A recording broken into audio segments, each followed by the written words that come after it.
Good morning, everyone. This is Norma from normadwara.net, and we're going to be looking at another section of the dashboard in the WordPress um, platform and learn another few things here. We have already looked at what involves post and the basic SEO plugin and stuff like that.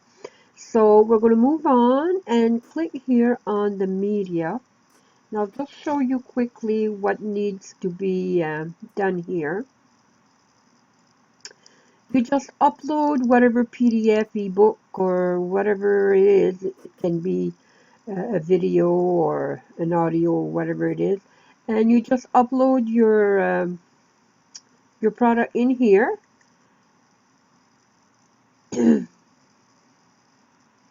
And then on the side here, you go and fill out the title.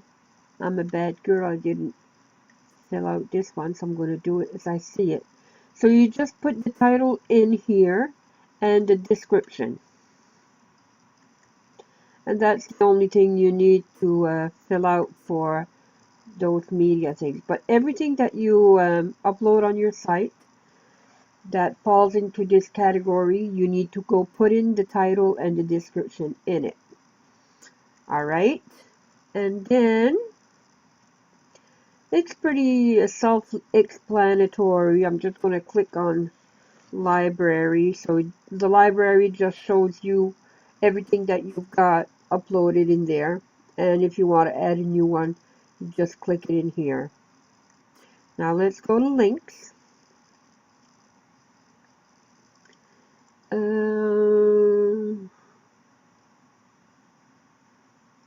Honestly, I never go in here, so I'm not real sure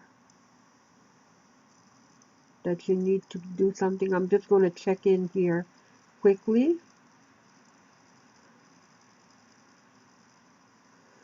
It looks like this is pretty much filled in by itself. I'm not going to worry about it. And then pages, it works pretty much like everything that I showed you in post. The only difference is there are no categories in pages, and you also don't put in any the name eludes me, so I'm going to go look in post to show you.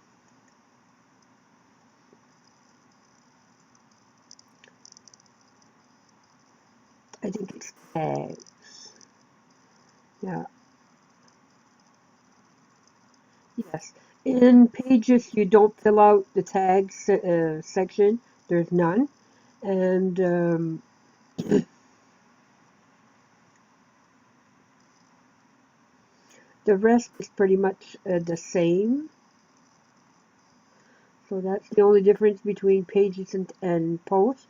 But always fill out the SEO information in pages also. Comments will go in, and this is where you'll see if you have a comment that is waiting to be approved. It'll show up in pending here. You will probably find some occasionally in your spam folder. You can check them out, to see if maybe someone went into spam that wasn't supposed to. Here I can see that this one went into spams, but it's not.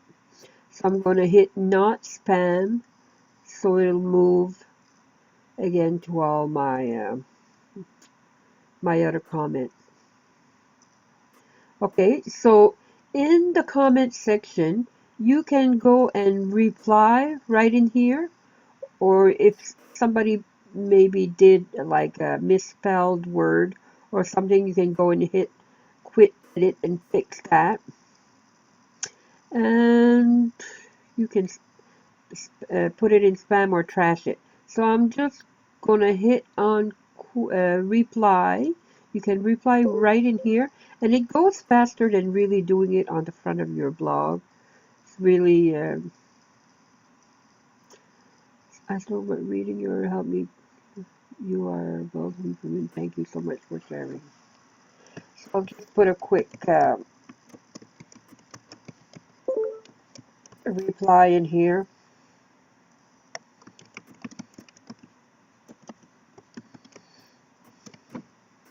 Julie,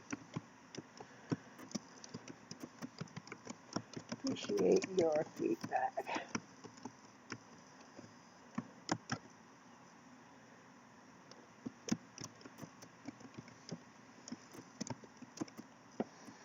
To filter what I want to share.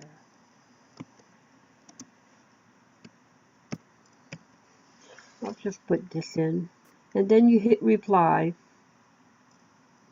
And it's already there. And you can do that for every message that you receive right from here.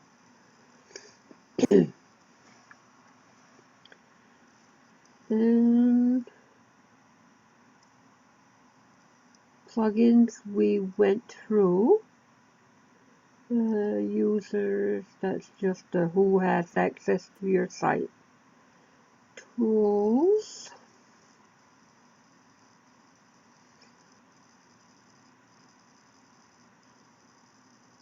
I'm going to go into settings and show you a few things in here. It is an important part of your website, so you need to be certain you've got the right information in here. In general settings, you've got setting and then you've got all these tabs on the bottom of it. So depending on what plugin you have in, and some are regular for everybody. So your site title, you have that filled in. And then you've got the tagline. This tagline shows up in your Google. So in here, make sure you've got keywords and words that you want to be found for. So fill this out. Then the URL, I think, will be there automatically.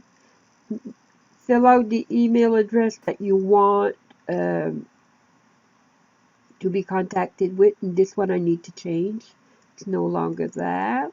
To change gmail.com. Okay, membership. I don't have a membership yet. Time zone. Fill that out. And the format that you want your date to show up as, time format. The week start on Sunday, and your language. So I'm going to click save because I changed something. Okay, and then go to writing. And there's not very much here to look at. The one thing that is important here is the update services. It's that whenever you publish a new post or pages or whatever it is, WordPress automatically notifies the following site update services. So whatever search engine address you have in here, WordPress is going to alert them that you have posted new content, and all of these engines will be alerted that you have new content on your site. So they'll come over and crawl your site because of that new content. So remind me if I forget to give you a PDF of all of these engines that you can add in your services on your site. And this is the writing under settings. Write that down so you don't forget. And you need to update the services with the list that I will give you. So make sure to remind me of that, because it's really important. The more engines know that you've put some new content, the more you get visibility and get seen and picked up. Then we're going to go to reading. This is a preference setting. I'll just show you how I did mine and why. I don't want my latest post on my front page because that's not what I want showcased on my front page. I don't want my blog post to be the main focus. So I use a static page. So then I have control of what I want visitors to see. So I post more about who I am, what I offer, why they should be interested in me, and what are the solutions that I bring to the table. That is what I choose to put on my front page. And then you'll have to decide which page that you want to show up on your front page. So you just create a page, a new page, and you name it home. This one is home 2 because I had one before that was home 1 and I just changed it, so created another page. So I make sure that that's the one I've selected here for it to show up on my front page. Now for my post page, this is where all my blogging articles will show up. I named that page blog, and this is the one that I put in here. So that's the one I want to show up when people click on my blog. And this is just the amount of posts that you want to show up, at least. And if you want the full text to appear or just a summary. And that's it. I'm just going to click change because I can't remember if I changed something. Okay, and then discussion. Discussion is just like, settings that you decide which one you want. You to notify any blogs linked from the article. These are pretty much what was selected when I built my site. There's not very many that I changed. I want to allow people to post comment on new articles. Pingbacks and trackbacks, if you want to allow them or not. I don't, so I didn't click that. Comment order must be filled out. An email, yes, I want my commenters to fill that out so I know who they are and how to contact them. Enable threaded thing. Okay, yeah. Break comments into pages. Anyone post? Email me when someone posts a comment if you want that. And a comment is held for moderation, so you approve or disapprove. It's up to you. Before a comment appears, author must have previously approved comment. So if you've come to my site and left a comment before and I've approved you, next time you come, you don't need to be pre-approved. It will just show up automatically because now I know who you are and I trust you. So I don't want to go and have to approve every comment that comes to my site. So after you've been approved the first time, then it will automatically just show up approved. And I want to show avatars suitable for all audiences. And if somebody doesn't have an avatar, this is what will show up. You can choose which one you want. Then after that, there's the media section. I don't think I changed very much in there. Determine the maximum dimension in pixels to use when adding an image to. Yeah, so I just left it whatever WordPress had decided it was going to be. I didn't change anything there. Permalinks. The only thing here that is important to know is that your post name, the post that shows up as a URL in the search bar, you want it to show up well, just the name of your site and the name of your article, because you don't want. You could have like the year, the month, and the date, but I find that it's too long. The You could have the month in there, you could have archives and whatever, but for me, I just keep it simple. So normadwara.net and whatever the name of the post is. So I've got that clicked. That's the only thing in here. I'm going to look at things that are generally here. I don't know if everybody has the Better Delete Revision plugin, but this one is really nice because every time that you change something on your post article or your page, um, they call that a revision to the page or post, and it kind of keeps a log in, so you could actually go and change the look of your article to a previous version. But then as you move along and you do this repeatedly for several pages or posts, you get to have a lot of them on your site. And they're like temporary files, but they do use up some of your space. So it's a good idea to go and clean that up once in a while, because it helps your website to work faster and not be bogged down with unnecessary stuff. So I've got the Better Delete Revision plugin on my site. You can check if you have that. And I just go and check revision post.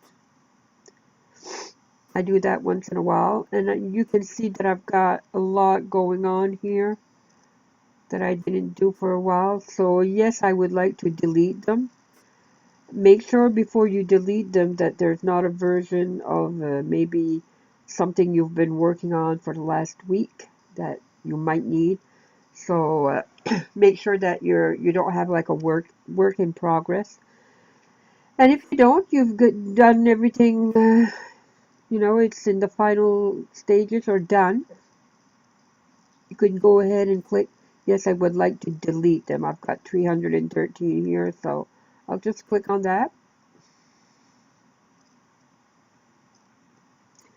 And while it's working and doing its job, there, it deleted 313 revisions. So these are off my my website, so that is cleaned out. Click to tweet, that's just a plugin that I've got there. Simple Sitemap. Simple Sitemap is a really nice plugin that I use. It's simple, just like the name says, very, very simple. And I'll show you what it looks like. Just a second here. On the front of my blog, I have the blog button where you can go and see every post that I've got in there. It shows up, like it does on your website. Every post article shows there. But I also like to have the sitemap, and I'll tell you why in just a minute. Sitemap just categorizes posts per month that you added them in, and you can see this is what I've got so far for February and October, and here I was lazy and didn't do a lot of them, but it goes all the way down to as far as you want to show how many articles were done in a specific year in a specific month. This is a great place for visitors to come in and look at all the titles of your articles and choose what they want to read. But it is also a space that is used um, by Google engines. They search, just one second here. Sorry about that. I had an important phone call, but I'm back. So as I was saying, this sitemap page contains the link to all of your blog posts. And it's a really fab page because, as I said, visitors can come in here and see immediately all the blog posts that you've written for however long you've had your blog.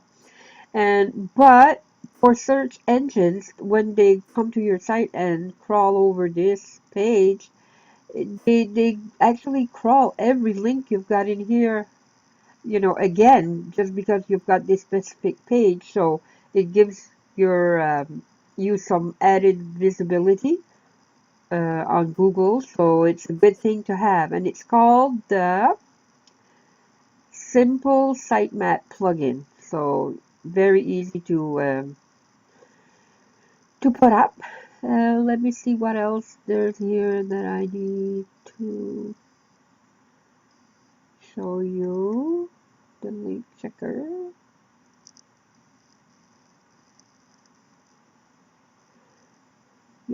That's the broke. I've actually got,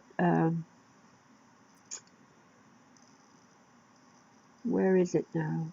Okay, broken links. I need to go in here and look at these links. It will actually show up if there are links on your website that need attention. They might have changed, they might not exist anymore, or they just maybe got broken. So I've done a lot of work on my website lately and changed a lot of things. So there are some things in here that have changed. It might just be somebody that left a comment on your site, and maybe their URL to their site changed, so it's showing up as a broken link. So this is a plugin that you can install. I find very useful because however you're going to find that you have broken links, this is a good way to check these out. And sometimes it might show that it is a broken link, but it is actually not. But it's a good thing to go and check it and make sure that everything is fine. So it's called broken links. Let's see what else that I want to show you. This is just like settings for that SEO plugin that I showed you a while ago. This is part of my team. This is scheduling tool. This is a pop-up on my website. This is for my team. Somebody was asking about having the option to add some more fonts to their website, and I've got the GFont plugin installed. It is a paid plugin, but I don't think it's very expensive. I think it runs in the $25 to $30 arena, and this shows all the names of the I'm losing the words of the font that you can use on your blog post or pages. So you can go in and choose which ones you want. You just need to click for the ones that you want to show up under your post or page. I don't use them all because it uses up a lot of space on my website, so I just go and choose like maybe, I don't know, 15, so they show up in my under my post and pages. This is the font effect. You could have like a shadow under it or however else. I just chose like 4 or 5 in here that I regularly use, but some of them I wouldn't use, so I just leave them out. I actually never use the outlines. I'm going to take this one out. I never used that one. Okay, so I'm just going to, there's no save in here? I guess not. And then it's just other things that you set up for your fonts. I'm going to save settings in here, and I'll go show you under the post where this plugin shows up so you can see how it works. There we go.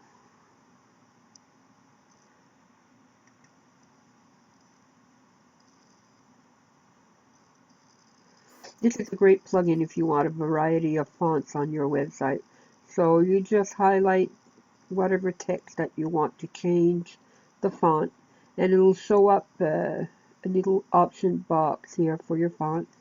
And you just go in and choose whichever font that you want to use. And then, oops, yeah, that's fine. And then you can go and choose the size of it, and you have a big variety of choices. You can go really, really like big, 90 pixels. So big option there. And this is the format where you choose if you want like a little shadow on your font, or if you want to emboss it or whatever. So this gives you more option, and it's called the GFont plugin. Just Google that up, and around $25–30, and it's yours forever. You just need to update it when there's a new update. I think this is going to be all for today. There are a couple more things that I want to show you, but they need a video just for themselves. So hope you had fun, learned a few more things, and looking forward to see you again on the next video. Bye bye. Have a good day.